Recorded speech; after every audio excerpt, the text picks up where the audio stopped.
అందరికీ నమస్కారం. 2025 పూర్తి చేసుకొని 2026లోకి వెళ్తున్న సంతోషానికన్నా 2025 అయిపోతున్నా కానీ ప్రకృతి నుంచి వచ్చే విపత్తులు మాత్రం ఆగట్లేదనే బాధ. ఒకసారి 2025లో జరిగిన సంఘటనలు మనం ఒక్కసారి గుర్తు చేసుకుంటే, ఈ సంవత్సరం రష్యా ఉక్రెయిన్ వార్ కొనసాగుతూ వచ్చింది. ఇజ్రాయెల్ గాజా వార్ అది కూడా కొనసాగుతూనే వచ్చింది. అదే కాకుండా మార్చిలో వచ్చిన మయన్మార్లో వచ్చిన భూకంపం 7.8 మ్యాగ్నిట్యూడ్తో వచ్చిన భూకంపం, దాంట్లో మనం చూసాం కొన్ని వేలల్లో జనాలు ప్రాణాలు పోగొట్టుకోవడం జరిగింది. మయన్మార్లోనే కాకుండా థాయిలాండ్ అలాగే వియట్నాంలో కూడా దాని ప్రభావంతో కొంతమంది జనాలు చనిపోవడం జరిగింది.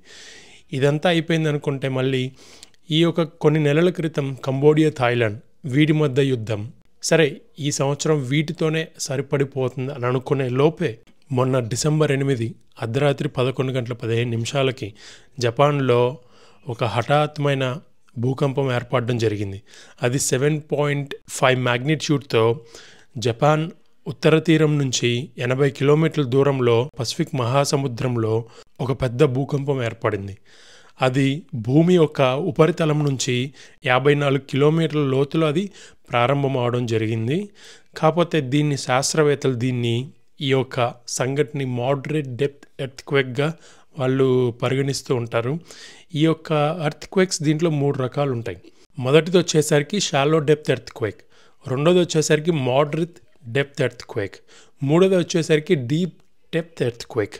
సో ఈ మోడరేట్ డెప్త్ ఎర్త్క్వేక్ అంటే భూమి ఉపరితలం నుంచి 25 కిలోమీటర్ల నుంచి 55 కిలోమీటర్ల మధ్యలో వచ్చేదాన్ని మోడరేట్ డెప్త్ ఎర్త్క్వేక్ అంటారు. ఈ యొక్క భారీ భూకంపం వచ్చినా కానీ ఎటువంటి ప్రాణ లేదా ఆస్తి నష్టం అయితే ఇప్పుడు వరకు రాలేదు.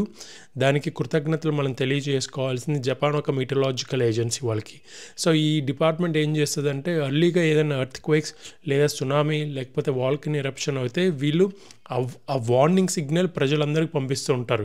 సో ఆ రోజు రాత్రి కూడా ఇట్లాగే 11:15 చాలా పెద్ద సైరన్ మోగుతుంది. జనాలు నిద్రిస్తున్న సమయంలో ఒక్కసారి అందరూ మేల్కొని చూస్తే సైరన్ వచ్చింది. ఎర్త్క్వేక్ ఒక వార్నింగ్ వల్ల ప్రభుత్వం ఆ సైరన్ని జారీ చేయడం జరిగింది. మీలో చాలామంది అనుకొని ఉండొచ్చు, ఎందుకు ప్రతిసారి ఎప్పుడు జపాన్లోనే పెద్ద పెద్ద హై మ్యాగ్నిట్యూడ్ ఎర్త్క్వేక్స్ వస్తూ ఉంటాయి, ఇంకెక్కడ మనం చూసినా చాలా రేర్గా చూస్తూ ఉంటాం ఎందుకని?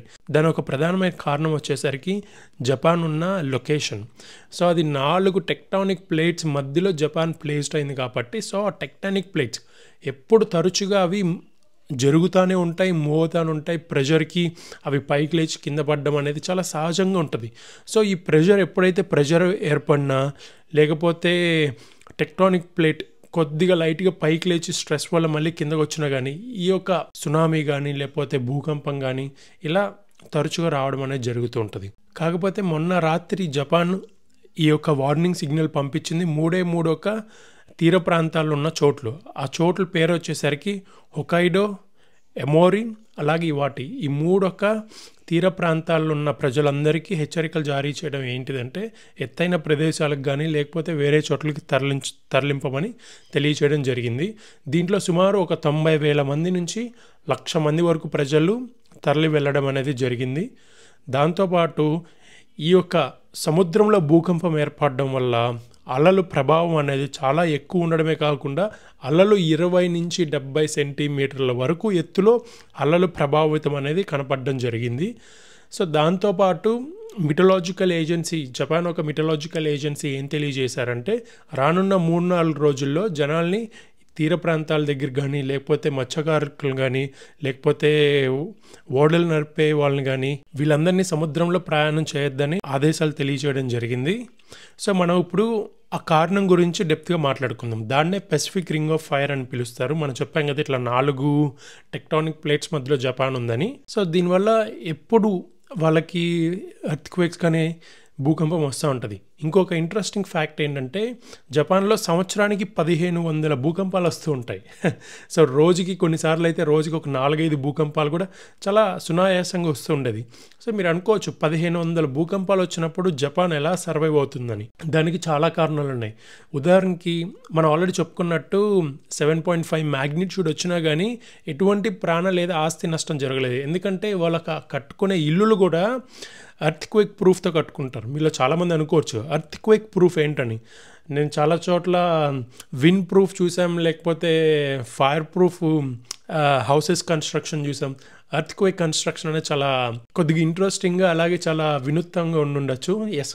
అక్కడ ఎంత హై రైజ్ బిల్డింగ్ అయ్యుండొచ్చు, లేకపోతే నార్మల్ ఇండివిడ్యువల్ హౌసెస్ కానీ ప్రతి ఒక్కటి ఎర్త్‌క్వేక్ ప్రూఫ్ శాంక్షన్ అయితేనే ఆ ఇల్లు అనేది కన్‌స్ట్రక్షన్ చేయడం జరిగిద్ది. దాంతో పాటు ఆ రోజు సోమవారం ఈ యొక్క ప్రభావితం వల్ల బుల్లెట్ ట్రైన్‌లు గానీ, లేకపోతే నార్మల్ రవాణా శాఖకు సంబంధించిన, ప్రభుత్వానికి సంబంధించిన సర్వీసెస్ అన్నిటిని తాత్కాలికంగా నిలిపివేయడం జరిగింది.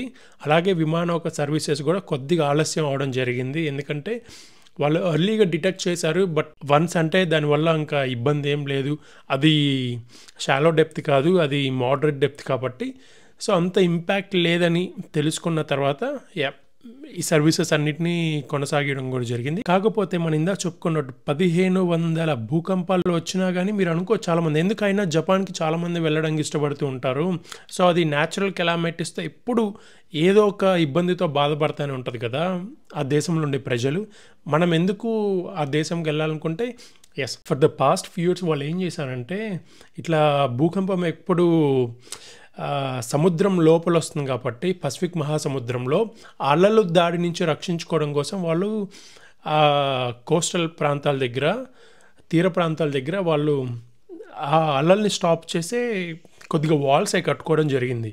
2011లో వచ్చింది చూసారు, అతి భయంకరమైన ఆల్మోస్ట్ అది 9 మాగ్నిట్యూడ్ రెక్టర్ స్కేల్లో నమోదైనంత భూకంపం అది వచ్చింది. సో వాళ్ళు కన్స్ట్రక్ట్ చేసుకున్నవి దాన్ని రెసిస్ట్ చేయలేకపోయింది. దాని తర్వాత కూడా వాళ్ళు చాలా స్టిమ్యులేషన్ చేశారు, ఆ ఎన్వైర్న్మెంట్లో స్టిమ్యులేషన్ చేసి అంటే చాలా రకాలు వాళ్ళన్నీ ఎక్స్పెరిమెంట్ చేసి దానికి తగ్గట్టు అకార్డింగ్ వాళ్ళు కంటిన్యూస్ దాని యొక్క ఇన్ఫ్రాస్ట్రక్చర్ అనేది ఎవ్రీ ఇయర్ దాన్ని రెనోవేట్ చేస్తూనే ఉంటారు. కొత్త అయిన వినూత్నమైన ఐడియాలు వచ్చినప్పుడల్లా ఇట్లా న్యాచురల్ కెలామిటీస్ నుంచి ఎలా వాళ్ళని రక్షించుకోవాలనేది నిరంతరం కష్టపడుతూ ఉంటారు, నిరంతరం పరిశోధన చేస్తూ ఉంటారు. దానివల్ల ఇన్ని 100,000 భూకంపాలు వచ్చినా కానీ ఎటువంటి మేజర్ ఎఫెక్ట్ ఉండదు. వన్స్ ఇన్ ఎవ్రీ 3-4 ఇయర్స్లో మోడరేట్ టు సివియర్ రావచ్చు తప్ప ఆన్ ఇయర్లీ బేసిస్ అంత పెద్ద తీవ్రంగా అయితే మనకు కనపడదు. దీంతోపాటు చాలామంది బాబా వంగా పేరు మీలో చాలామంది వినుంటారు. ఆమె ఒక ఫాలోవర్స్ కూడా చాలామంది ఏం చెప్తూ ఉంటారంటే 2025లో తన శిష్యులకు కానీ లేకపోతే తన బుక్లో రచించుకున్నది అన్నీ అలాగే జరుగుతూ వస్తుంది. ఆ బుక్లోనే ఒక పాయింట్ జపాన్కి సంబంధించింది కూడా రాసిందని చెప్పడం జరిగింది. జపాన్లో 2025లో భూకంపం వస్తుందని తను ఎలా అయితే చెప్పిందో, తన బుక్లో రచించిందో, సో అది తన ప్రిడిక్షన్స్ ఆల్మోస్ట్ చాలా యాక్యురేట్గా ఉన్నాయని తన ఫాలోవర్స్ కానీ అందరూ నమ్ముతూనే ఉంటారు. ఇలాంటి విషయాలు తెలిసినప్పుడు కూడా కొంతమంది జోస్యం తెలిసిన వాళ్ళు విషయాలు కూడా వింటే మంచిది, విని మెదడులో పెట్టుకుంటే మంచిది. దాన్ని నమ్ముతామో నమ్మదని సెకండరీ, కాకపోతే విని దాన్ని ఎప్పుడు బ్యాక్ ఇన్ ది మని పెట్టుకొని ఓకే మనం ఒకవేళ దానికి జరిగినా దాన్ని రెడీ అయ్యేటట్టు ఉండేటట్టు ఉంటే చాలా మంచిది అనేది నా అభిప్రాయం. వీడియోని ఇక్కడితో మనం ముగించుకుందాం. వీడియో నచ్చితే లైక్ చేయండి. నేను మీతో ఈ కంటెంట్ షేర్ చేసినట్టు మీరు కూడా వీడియోని మీ ఫ్రెండ్స్ అండ్ ఫ్యామిలీ మెంబర్స్తో షేర్ చేసుకోండి. మీరు ఎవరైనా కొత్తగా నా వీడియోని చూస్తుంటే సబ్స్క్రైబ్ చేసుకొని బెల్ ఐకాన్ ఆన్లో పెట్టుకోండి. మనం మళ్ళీ వచ్చే వీడియోలు కలుద్దాం. అందరికీ నమస్కారం.